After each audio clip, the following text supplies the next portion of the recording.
Bonjour Christelle, bonne année, bonne santé. À vous, bonne santé on vous dit. Bonjour Damien, bonne année à tous.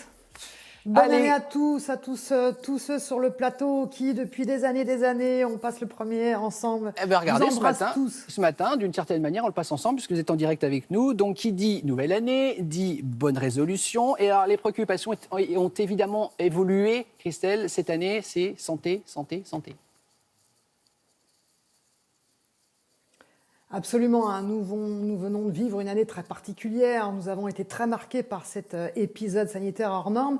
Et c'est ce qui ressort des résolutions, des bonnes résolutions des Français pour 2021 avec en avant la santé. La première bonne résolution, c'est bouger davantage. 37% des Français souhaitent pratiquer une activité physique régulière. C'est 2 points de plus qu'en 2019 et c'est un record. Deuxième bonne résolution, privilégier les relations familiales. 29% des Français souhaitent passer plus de temps en famille.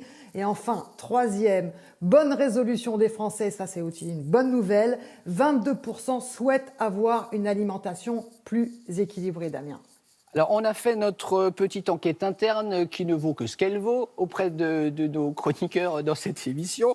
Et tout à fait anonyme, hein, vous n'allez pas les reconnaître. On va commencer par Sylvie A.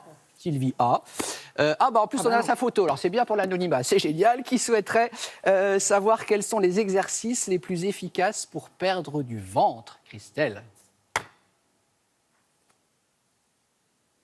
Ah, Sylvie A. Non, désolé Sylvie A. Les exercices d'abdominaux, ça ne permet pas de perdre du ventre. Hein. Ça, c'est une idée très tenace. On a l'impression qu'en faisant des crunchs et en travaillant les abdominaux, on va brûler les cellules adipeuses qui sont autour des abdominaux. Ça ne fonctionne pas comme ça. Il n'y a qu'une solution pour perdre son ventre, c'est de faire des sports d'endurance. Aller marcher, aller courir, aller nager, aller faire du ski de fond. Les abdominaux, c'est bien pour rentrer les viscères à l'intérieur, pour protéger son rachis, pour protéger le dos. Mais malheureusement, ça ne fait pas perdre du ventre. Juste une petite chose, Sylvie A. Faites attention à l'alcool, faites attention aux produits sucrés, parce que ce sont des calories vides qui, elles, en revanche, se stockent dans l'abdomen. Je dis ça, je dis rien. Hein. Ouais. On va saluer votre liaison Internet qui a fait le réveillon, qui est un peu fatigué ce matin. Mais on vous entend et c'est le principal, Christelle. Autre question, un certain Alex J. Je cours 3 fois par semaine, 20 minutes. Est-ce suffisant ou faut-il augmenter la dose? La photo d'Alex. Ouais. Oh, je rêve. Alors, Alex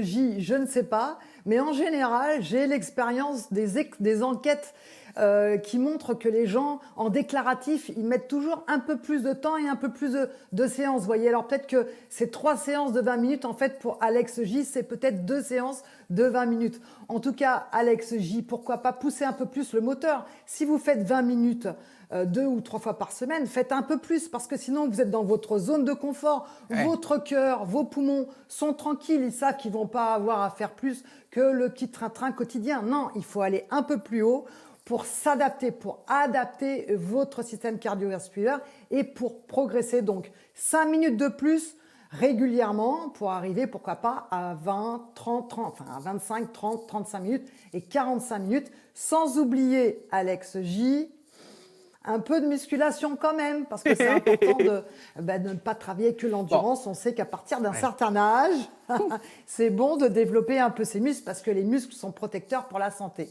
En attendant, quand on voit la photo d'Alex J, il prend son pied, c'est déjà l'essentiel. Quand on démarre une séance de sport, c'est bien d'y aller motivé. Question de Philippe C. C'est qui ça, Philippe C, qui souhaiterait développer sa musculaire déjà athlétique, sa musculature ou musculature. Et alors, il envisage d'investir dans un appareil d'électrostimulation. Est-ce que c'est efficace ou non, Christelle, ces fameux appareils?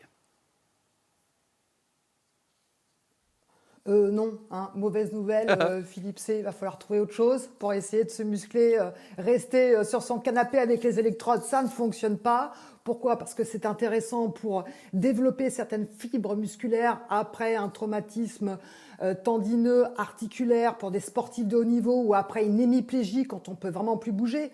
Maintenant, vouloir développer des abdominaux ou avoir des pectoraux en béton grâce à ces électrodes, comme on voit sur certaines pubs, bien vous pouvez tout de suite oublier, ça ne marche pas. Pourquoi? Parce que le courant électrique pour avoir des résultats, eh bien, devrait être trop élevé. Et ça ferait trop mal, on aurait trop mal, donc on ne pourrait pas tenir la douleur. Donc non, c'est bien pour les sportifs de haut niveau après immobilisation, pour les malades, mais pour vous, Philippe C, trouvez autre chose.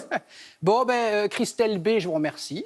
Bravo pour cette petite leçon bonne résolution de 2021. On se retrouve un peu plus tard, bien évidemment. Merci. Merci Christelle.